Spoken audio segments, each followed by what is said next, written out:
Welcome back to Twist of Fate, a small business podcast where you can find your inspiration to make your entrepreneurial dreams come true. Today's episode, we're here in Salesforce Tower, the tallest building in San Francisco, and it's a very personal, special episode for me.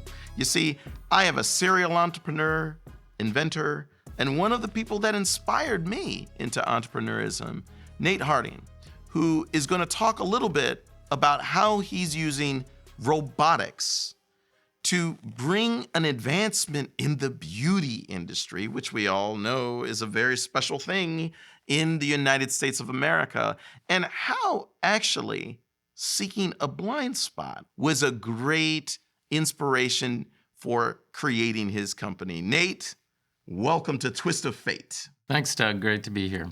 Now, Nate, you have done amazing stuff. You really don't know, but I have been a fan of you for so long.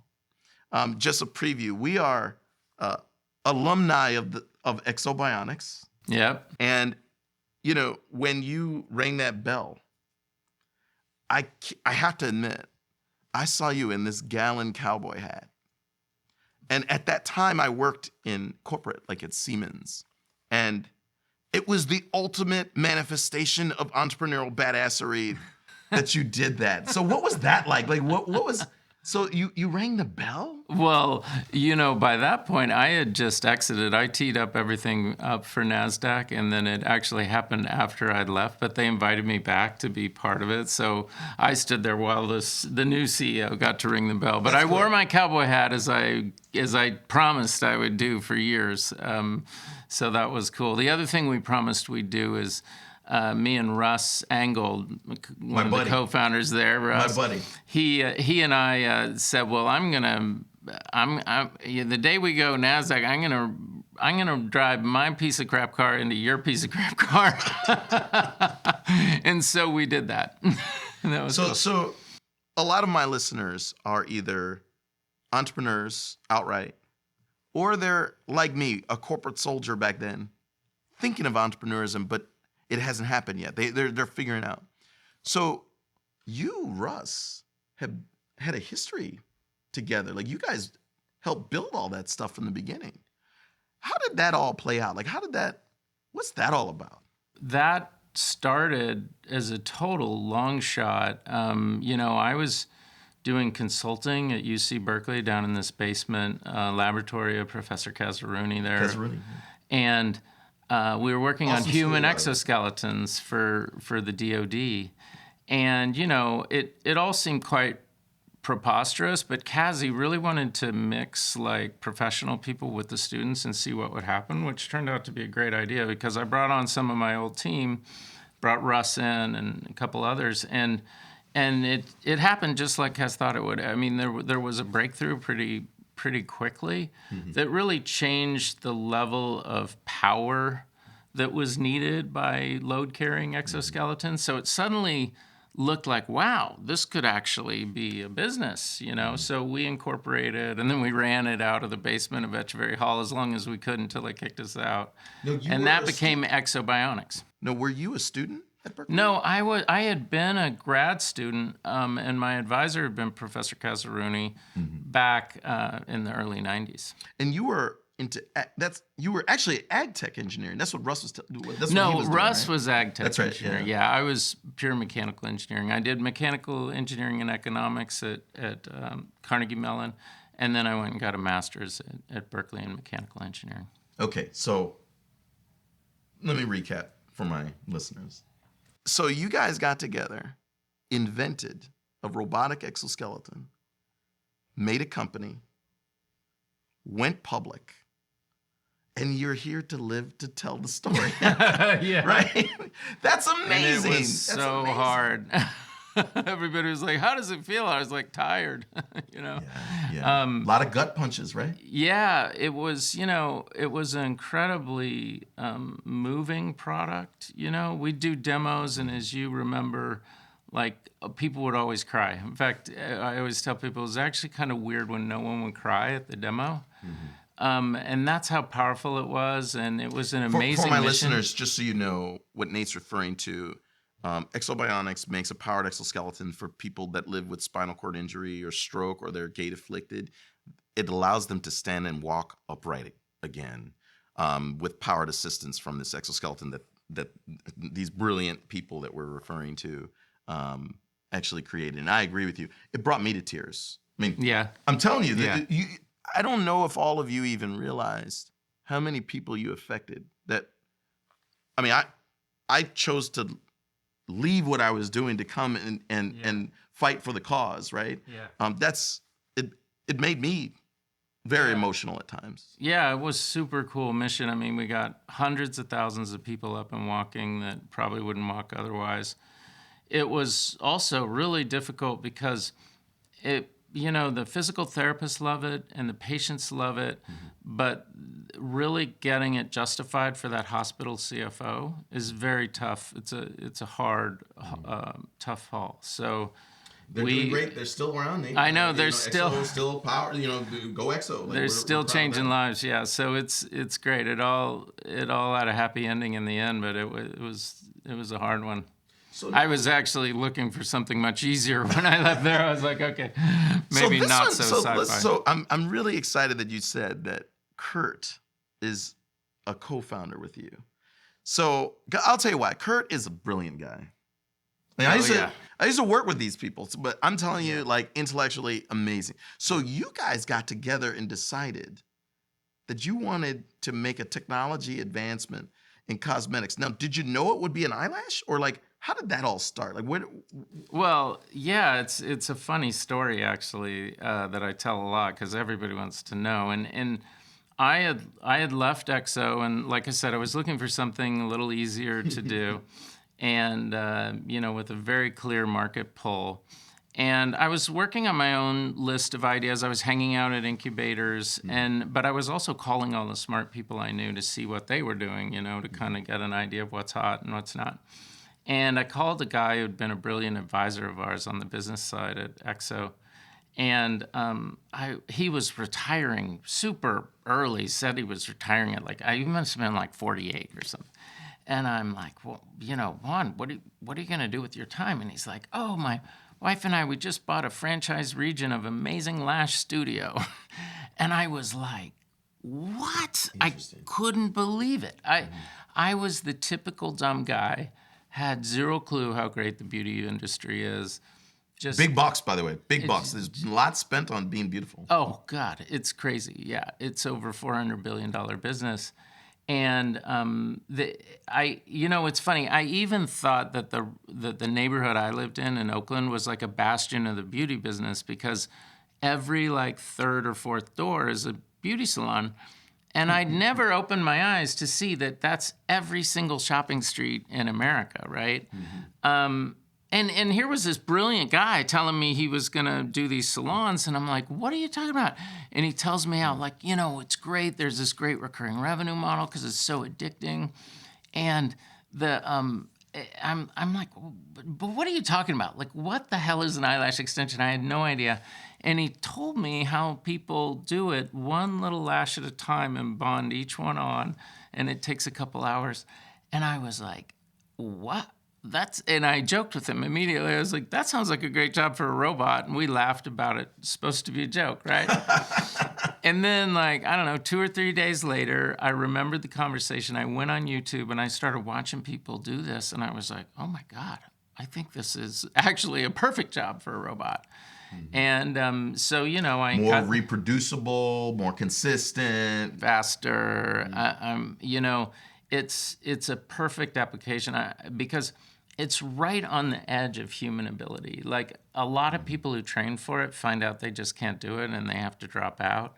That's how close it is to the edge of human ability. And it's awful. It's an awful job.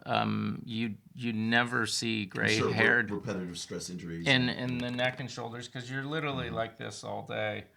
And it gets all kinds of injuries. And so the things we do to look good, right? Yeah. But to sit somewhere for someone mess around with your eye for an hour, right? That's another thing, like a big vulnerability for people. Yeah, totally. And actually, I've learned in this project that men and women are different, and women are way more brave. and 100%. and that was the first thing I did was I went to some friends who had an ad and branding agency, and I traded them some equity to get a team to like study the market because I didn't know anything about it.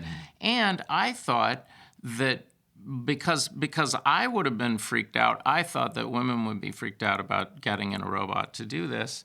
And we made this like big box mock-up that we'd hold over someone and all this and ask people, what they thought.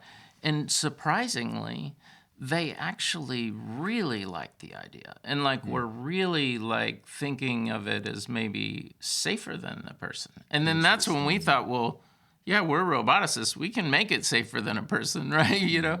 So it was really interesting, and that's been a theme through the whole thing. In fact, that's one of the great challenges of this business is convincing male investors that women actually do want to do this. That's the hard part, actually. Twist of Fate will be right back. Enjoying this episode and want more Twist of Fate? Let's do this thing. I am fierce. I am powerful. No, we're gonna do it, and then we're gonna do it, and we're gonna make our own brokerage with it. I think your strategy was different. It's not just me, it's a team. No, we're gonna work with you and we're gonna walk with you. Check out over 40 episodes with new ones on the way. Find your inspiration with Twist of Fate. Available to stream on Spotify, YouTube, and Apple Podcasts. Like, so one thing about robotics, you got to have a space. Like you're building hardware, Yeah. right? Like we're here in San Francisco in Salesforce Tower. Guess what? Like most people are in software development here, Yeah. not hardware. So where did you guys find a place to start prototyping? So we initially worked out of that Friends ad agency. That became part of the deal. So we worked out of there. But as soon as we really needed to start building stuff, we got this little basement place in Berkeley that it didn't have a front door. You had to walk through a wealth management agency to get to the stairwell that would go into the basement. And it was really funny because whenever we had meetings, we'd ask them to meet us at the Pete's Coffee, and then we'd like walk them in. and then we'd like to say, there's part of the year there's sunlight in the basement. And it was funny because there were a few days a year where this little spot of sunlight would show up on the carpet, and it would move a little bit, and then boom, it'd be gone, and that was our sunlight. It was a really funny space, but we built a great prototype in there, and it really did us well to get the next level of financing. So you got resources, you built product, and you incorporated as LUUM. So could you tell me more about the name? Like, could you tell my audience why LUUM? Like, what was the idea behind that? LUUM it's based on the Latin root for words like luminosity and luminescence, and it's just part of the idea that eyes are the window to the soul, kind of where you light up, really, right? That's awesome. And then let's talk a little bit about the business you've created now, right? So eyelash extensions, automatically created with robotic assistance. You're building a business then to use these, like your own salons? Do other salons buy them from you? Like, how are you going to build the business around this? So we're going to sell the machines to cosmetics retailers and to salons and probably to hotels and to gyms, other things. And they'll have their lash artists run the machines. We'll get some upfront money to cover the cost of getting the machine in there, and then we'll have a pay-per-use scheme so that each time they run a full set of lashes, they pay so much. Each time they run a refill, they pay so much. And that it makes it just an incredible cash machine, because the amount of money on the table is amazing, because this is a really high margin business right now, right? It's like a 35 to 45% margin business right now. And all of the cost is labor. And what the machine does is it just squeezes that labor cost by a factor of 3. So it'll make it about 1/3 the cost it was before. So all of a sudden, there's just a massive amount of margin on the table that we can share, between the salon or the retailer and ourselves. Fantastic. Now, I believe you had told me that you do have your own shop or space, like it's in San Jose. We do now. We're in Oakland, California. Oakland. Okay. So we have our own studio in Oakland, California, where we run a lot of sessions that are mainly like we're testing software, but people pay for it because they get a highly valuable, nice lash job. And then we're also... You can walk in there. You can walk in there, yeah. So like a Twist of Fate listener could say, I want my lashes done, and walk in your space. With one caveat is that right now we have barely any appointments in our Oakland studio because we're concentrated on San Jose, which you brought up. So the deal in San Jose is that we're in our partner Ulta Beauty's facility there in South San Jose. And there we're open 7 days a week. And, you can find us at LUUMlash.com and make your appointment and go in there. And, it's really going well. And then, so your development focuses more in Oakland for new development, new product enhancements, but then you're open for business in San Jose. That's right. Okay, great. Now, if a person goes in with their lash, are they able to customize like the length of the lash or the thickness or? So right now we offer 3 different styles, and we offer them each in 2 different lengths. So a style is really kind of the way it looks on your eye, whether it flares out or it flares up. And then the length, of course, is obvious. It's just how long do you want your lashes? And you have to forgive my ignorance, Nate. I don't get lash jobs, right? So I'm one of those ignorant guys that you were mentioning, like these investors. So when they walk in, is there a way they can see the different style of lash or like? Yeah, well, we have like some cartoons that we show them that shows them what it is, and then they consult with our lash artist and get a lot of consulting that way. But that's something that's a problem in this industry as well, and that's another thing we're going to handle with, augmented reality. We're going to make like a magic mirror. So they could kind of see what it would look like. So they can see what it's going to look like before they get it, yeah. Yeah, I could imagine that a person could say, well, I want a lash job, but it's like... So let me ask you this question. Is it permanent? No, it's semi-permanent. So it lasts about 3 or 4 weeks. And the reason is because your natural lashes shed. And when they shed with the extensions on them. And so then after a while, you need more. So, and then about how long would a session take then? So right now, our machine will do a full set. We'll do it in about an hour and 15 minutes. And we'll do a refill in about 50 minutes. That will be going radically downward as we implement TwoEyed Operation. Because what we did first is to prove out the technology. We built a machine that works on one eye at a time. And now we're going to build a machine that not only are we going to make the mechanics a little faster, but we're going to make it work on both eyes at once. And so it'll be considerably faster. And then it's already faster than the human applied lashes. More reproducible and like all the advantages we talked about. One question I have is, would an individual sit down or lay down or like what is the so we have and actually that's one of the things people love about the experience, and our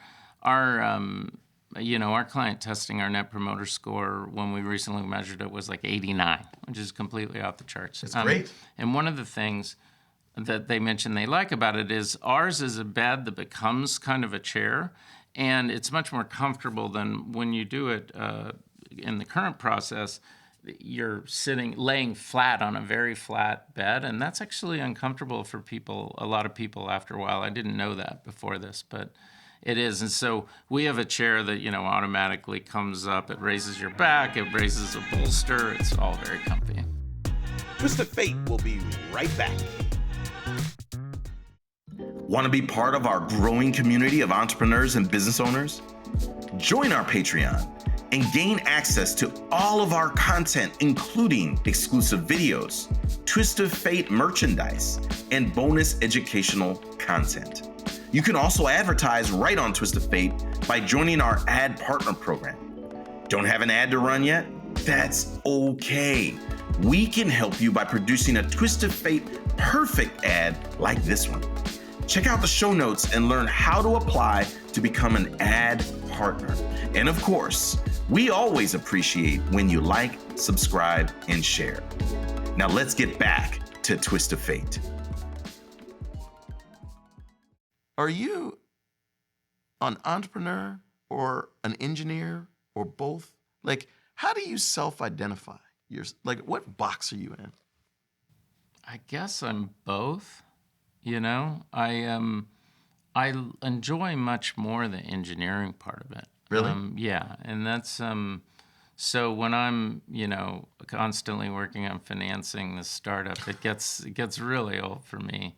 But, in truth, that's what I do with most of my time. So I'm definitely an entrepreneur. I definitely know the ropes of how to raise money in Silicon Valley, how to keep a startup going.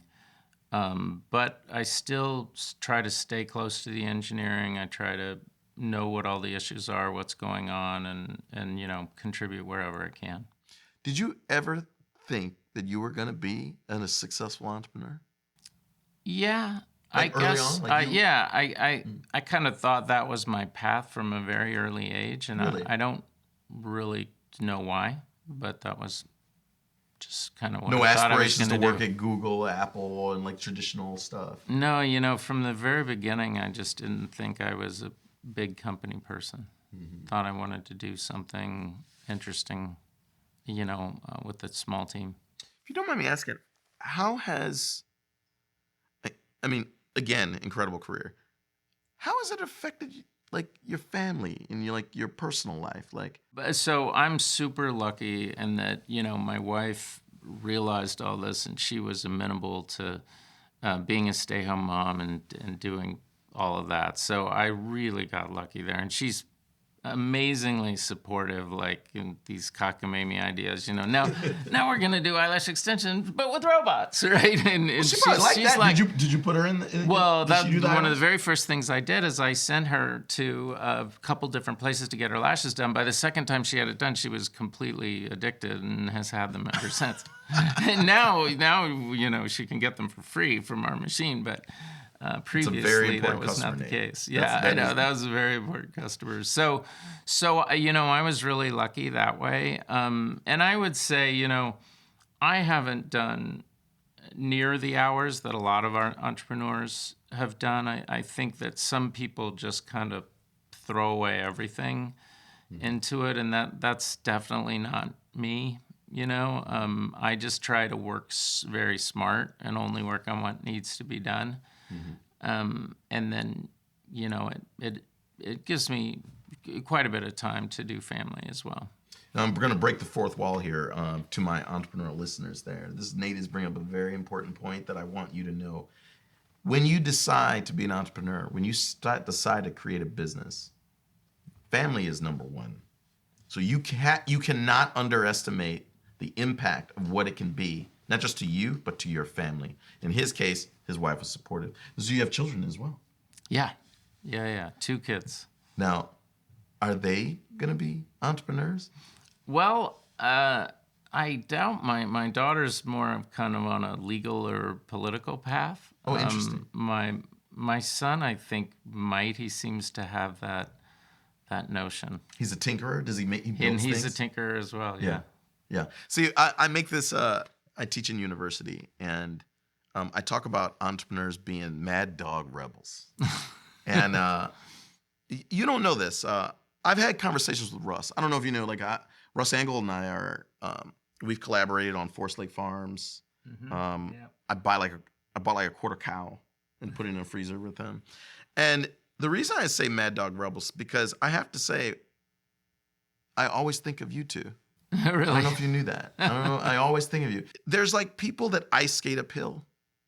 There's people that they go against the river, and they go.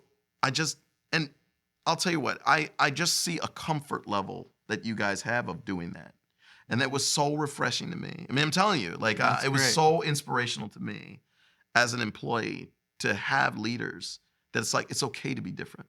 Yeah.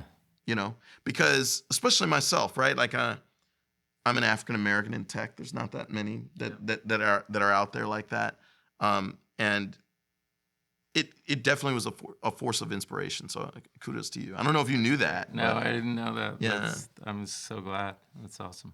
So for LUUM, the future of LUUM, where are you guys going to go? So the idea now is continue product development. You had said you're going to expand more features, but where do you think this is going to go? Your goal is... Well, you know, we've teed it up so it's set for commercialization right now. I mean, you know, the technology development is done. You know, we know how to do everything we need to do. It all works.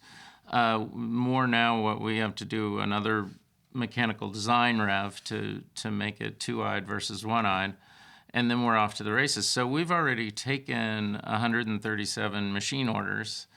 right. And so, you know, and in fact, we have so many inbound sales leads that we literally don't know what to do with them. Like, we're like, oh my God, how can we talk to these people? We have over 600 leads that come in from serious business people. I mean, some of them... salons or... they're salons and chains of salons. Turns out a lot of your neighborhood salons, they actually have like 5 or 10 locations. And so those are there. But then also we have Ulta Beauty that's, you know, working on the plan of how we're going to get deployed in there now. And they're a partnership. You said you were... Yeah. They're a partner with you? And they're the largest cosmetics retailer in the U.S. You know, they have 1,400 stores. So, I mean, just with Ulta Beauty... That's a huge partnership, by the way. Oh, yeah. Just with Ulta Beauty, you know, we'd go way beyond unicorn land. How do they find you? You know, it's interesting. A friend of a friend introduced me to the guy who's now their CEO. And he was one of the very first people I talked to. Oh, wow. And then, you know, it kind of built from there, and then they became an investor.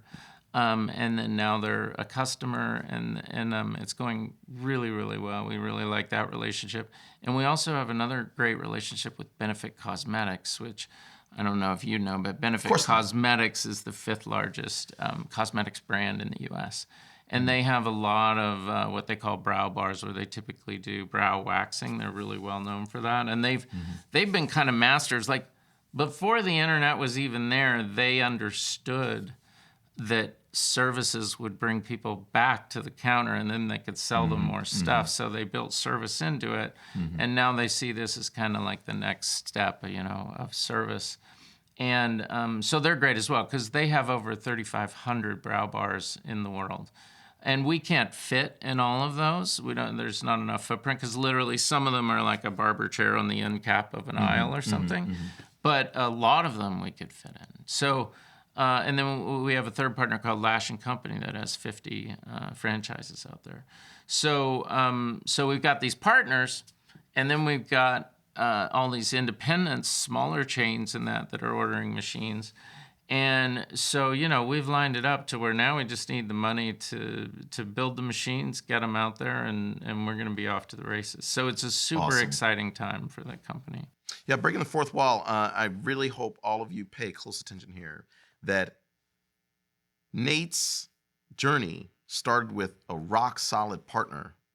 And you could look at it as a partnership. You have to be very flexible, because in that partnership, maybe it started as first they could be a potential customer, but then, as you mentioned, they became an investor, and then now they have scale and they can get you out there. So definitely don't underestimate the partnership. Now, another question for you. Did you guys go out and have you done like the beauty shows and stuff, like trade shows and things? We've gone as, you know, a learning exercise or meeting with people, but we haven't taken any video or any equipment yet. Not yet. I think this is probably the year. Oh yeah, because it's so visually enticing what we're doing that it's amazing. And this has been an amazing thing for the company, is especially in this environment where before you're ready to commercialize, it's very difficult to get financing for hardware startups in the U.S. I think it's becoming a strategic problem, if you ask me. But we have all of this inbound. Huge problem, by the way. Huge problem. A lot of my clients and my company, 3 Steps Forward, the hardware ones, the challenge is it's so capital intensive that, and the investors appetite for risk in that area is so low. It's really hard to make real things. It's unbelievably hard, and it's too hard. And we're working on a financing now that's going very well. But I can tell you, it's only going very well because we've eliminated all the risks. I mean, it's actually ready. But to think that that's where you have to get now to talk to a real venture capitalist or a large venture capitalist is kind of crazy. I mean, that's not the way it was when I started doing this. So you're in a fundraising round right now, right? Where would you classify this? Is that Series A, Series B? Or? This will be our Series A. Okay. So this is what happens in hardware financing right now. You do all these seed rounds. You do multiple seed rounds, and they're kind of cobbled together by very small funds and angels, super angels, and it's a ton of work. It's a ton of distraction too. You know, why wouldn't you consider some of the non-traditional forms of fundraising, like crowdfunding or So we've even done that. Start Engine? Oh, you We've have? even done that, yeah. And it's an interesting. Did you do a Kickstarter, Indiegogo? We did Start Engine, and Start then Engine. we did another one with Dealmaker.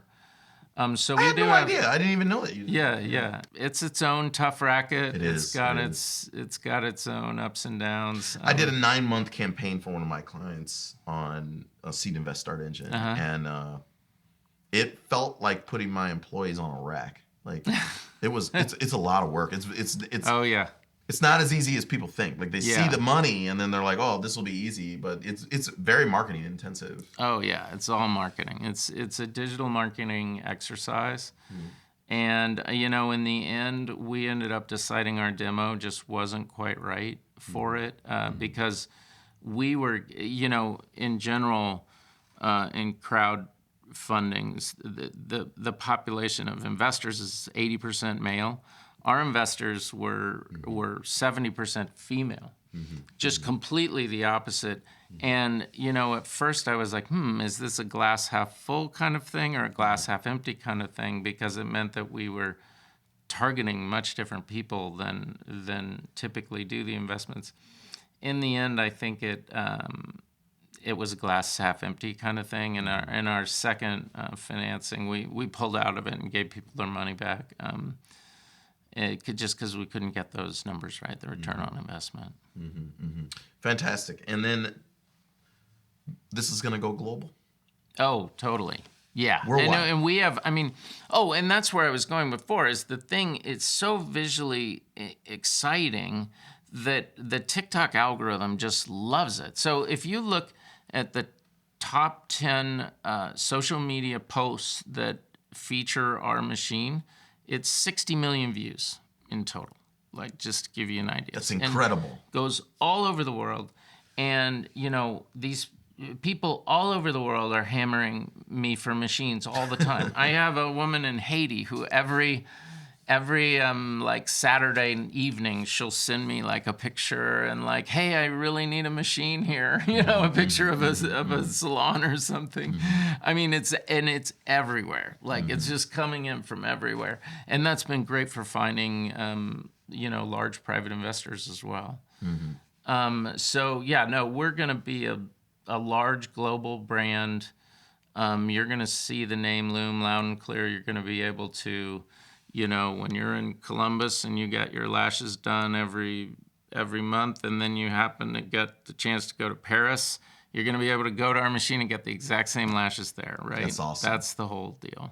No, Nate, I wish you the greatest of luck, which you will not need on that journey. You're an inspiration. You're kicking butt, and you live up to the name Mad Dog Rebel. And I'll tell you, I'll tell you what, you made my day. I think this was maybe a month ago. I saw you got a last job yourself.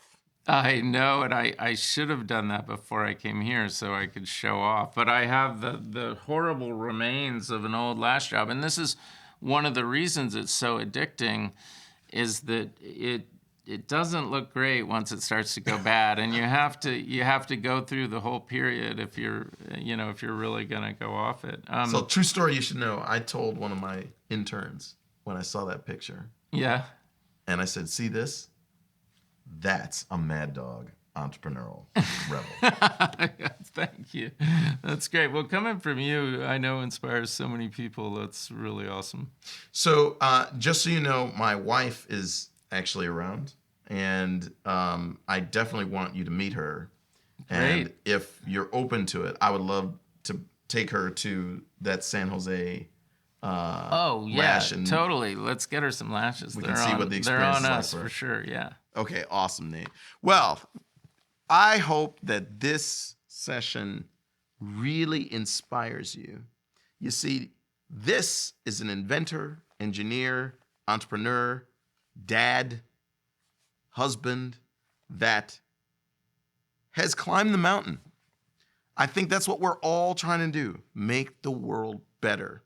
He's made it better with rehabilitative robotics for people that need to walk. And now for people that need that extra edge in beauty, he's making eyelashes with innovative robotics.